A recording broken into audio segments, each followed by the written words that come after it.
This is the K1 Pro Pewdiepie edition, and oh my goodness, they've done something. The box is new, the accessories all new, and the transition sound effects, they're still the same. They're... Ooh! Yeah. Being the fair man I am, I would like to give Ghost Keyboards a chance to redeem themselves. So, as is tradition, I will evaluate this new Pewdiepie keyboard solely on the descriptions they gave.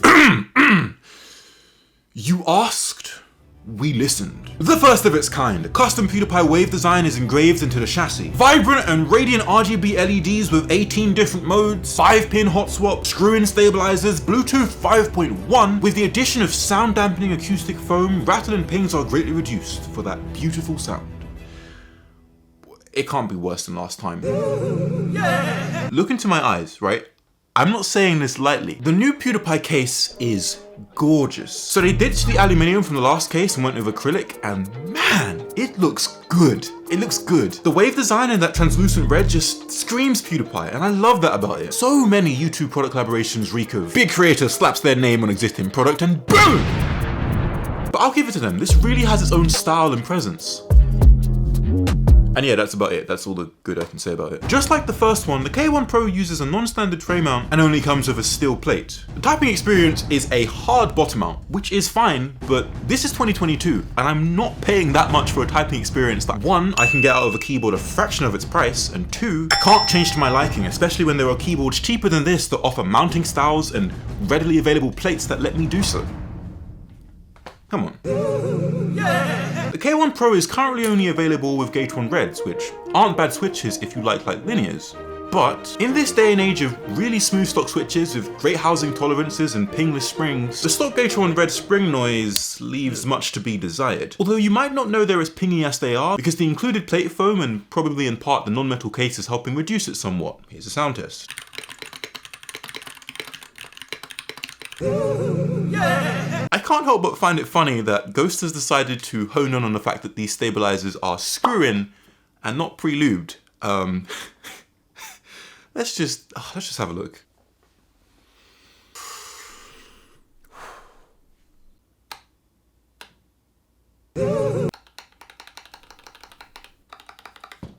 I don't, but... Oh, damn it, it's screwing. Take the whole thing out.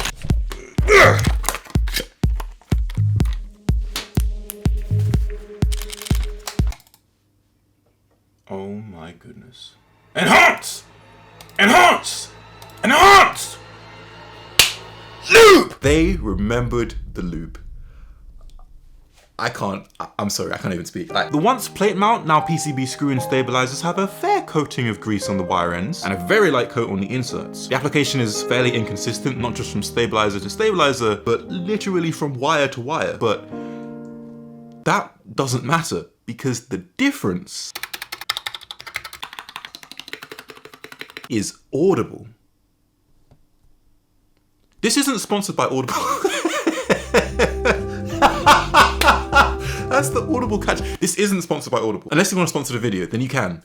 I need money really bad. All of the stabilizers are reasonably smooth, and as far as rattle in a pre-built keyboard goes, the 2U stabs like the backspace and the shift have a little bit, and it is a bit more noticeable on the spacebar. That's usually how it goes anyways. But they actually listened. What a character arc, huh? Yeah. The keycaps on the K1 Pro are basically the same as the ones on the last Pewdiepie keyboard. Which is a shame because they kind of suck. I like the wavy design. I said it before. I still like that the waves join together on the bottom row. And now with the new case, this combination of the wave design really feels complete.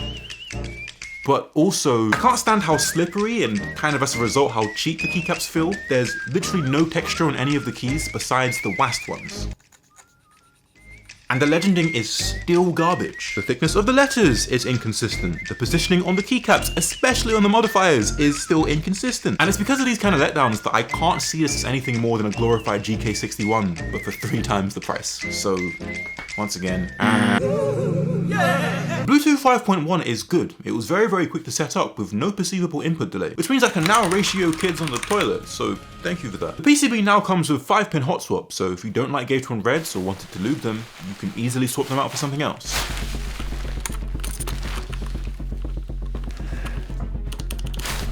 No, I wasn't doing it. But it's north facing, which I can't get too mad about, right? It fits the OEM keycaps. There are a lot of lighting options, and they seem to make a point about telling us that there are 34 LEDs.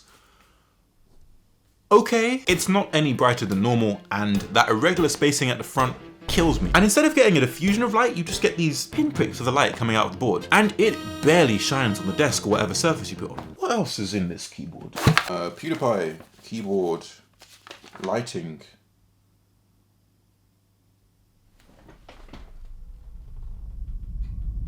The reasoning behind these is accessory based. Now you can attach a magnetic wrist rest or a toy to the keyboard, which I understand and it's functional. Okay. Yo, let's go! When people tweet from their fridge.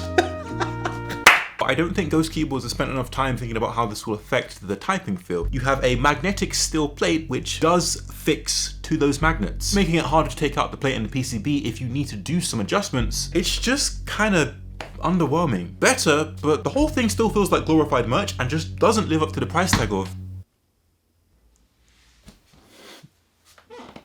Why are you giving me that look? This is the 13th time we've tried this! What did I do wrong? I haven't even said anything yet. Play the boss music before you come in. Oh, I forgot again. It signifies that the two characters are about to fight and that we're into our final act. It's in the script. Oh, yep. Right there. I'm sorry. Let's start again. 14th time the charm. We got this.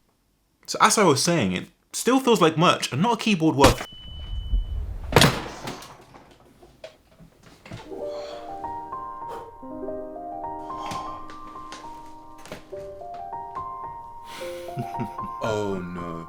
Oh no, that's not how these work. I don't take damage. You don't play boss music at a funeral. I want to congratulate you. Seriously, without your help and the millions of people who were clowning on me, I wouldn't be where I am today. So, to repay you, I'm gonna give your new review an explosive ending. Come on, we don't need to. And before you try any keyboard rebuttals, we added hot swap. We removed the cherry mixed browns. And even though the typing experience is quite stiff, isn't that just a matter of personal preference? My own catchphrase. And most importantly, the biggest thorn in my side. We remembered the